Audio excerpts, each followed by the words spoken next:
Kita akan menuju kembali ke Pengadilan Negeri Jakarta Selatan. Dari LPSK akan menyampaikan pernyataan kepada media. Kepada Baradae, dan tentu LPSK berharap jaksa penuntut umum memperhatikan ketentuan dalam undang-undang bahwa dalam Undang-Undang Perlindungan Saksi Korban Undang-Undang Nomor 31 2014 itu sudah ada beberapa ketentuan tentang pemberian penghargaan kepada justice collaborator atau saksi pelaku yang bekerjasama.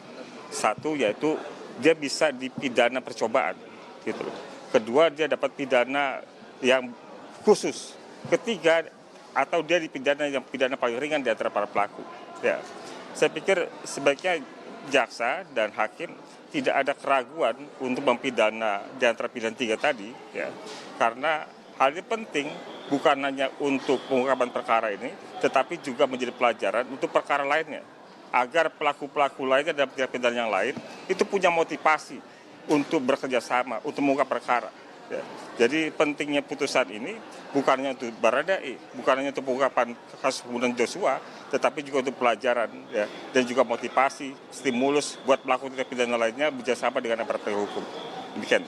Pak, prediksi Bapak, seperti yang Bapak sampaikan tadi, pidana khusus, percobaan, ringan, prediksi Bapak berapa tuntutan tertinggi untuk Richard ini dari jaksa JPU?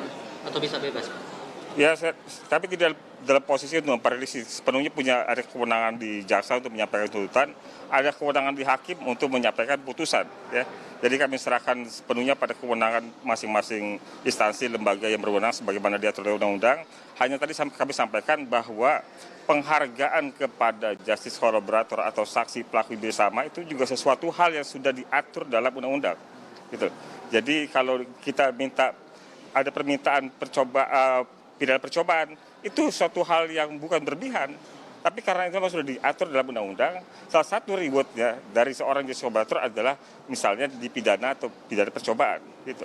Yang lain apa yang tadi saya sebutkan, ada pidana yang bersyarat khusus. Ya. Yang lain lagi apa? Kalaupun yang paling terakhir adalah dia dipidana paling ringan di antara para pelaku. Gitu.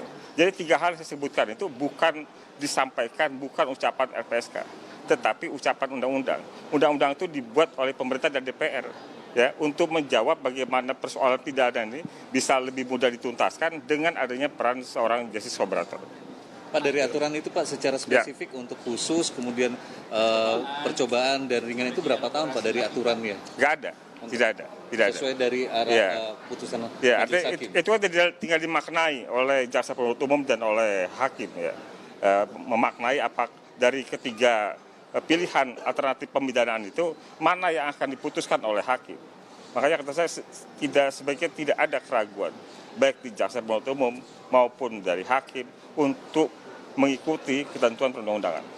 Pak Edwin, kalau bisa menilai selama persidangan apakah keterangan Richard ini konsisten? Tentu. Kami melakukan monitoring, kami melakukan dari sejak awal, kami melakukan pendalaman dari keterangan ini. Dan kami bukan hanya berdasarkan informasi dari Richard, tapi juga keterangan dari yang lainnya. Ya. Sepanjang yang kami dalami, dari keterangan yang kami sudah himpun, keterangan Richard masih bersesuaian. Gitu. Jadi konsistensi keterangan Richard masih terjaga. Ya.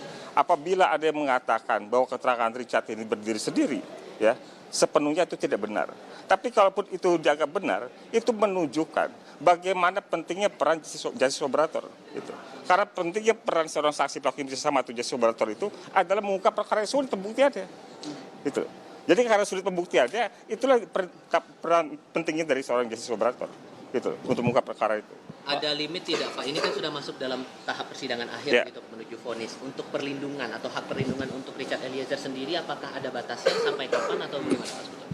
Ya, dalam praktek perlindungan di LPSK, perlindungan itu tidak linear dengan proses hukum. Ya, jadi sekalipun proses hukumnya sudah inkrah, tetapi kebutuhan perlindungan yang masih ada, maka hal itu masih bisa dimungkinkan untuk diberikan perlindungan. Gitu. Sehingga LPSK itu pernah memberikan perlindungan pada seseorang terlindung itu selama 9 tahun. Gitu. Ya, karena proses hukumnya juga mungkin ada berlapis-lapis, ada pelaku-pelaku baru lainnya yang kemudian baru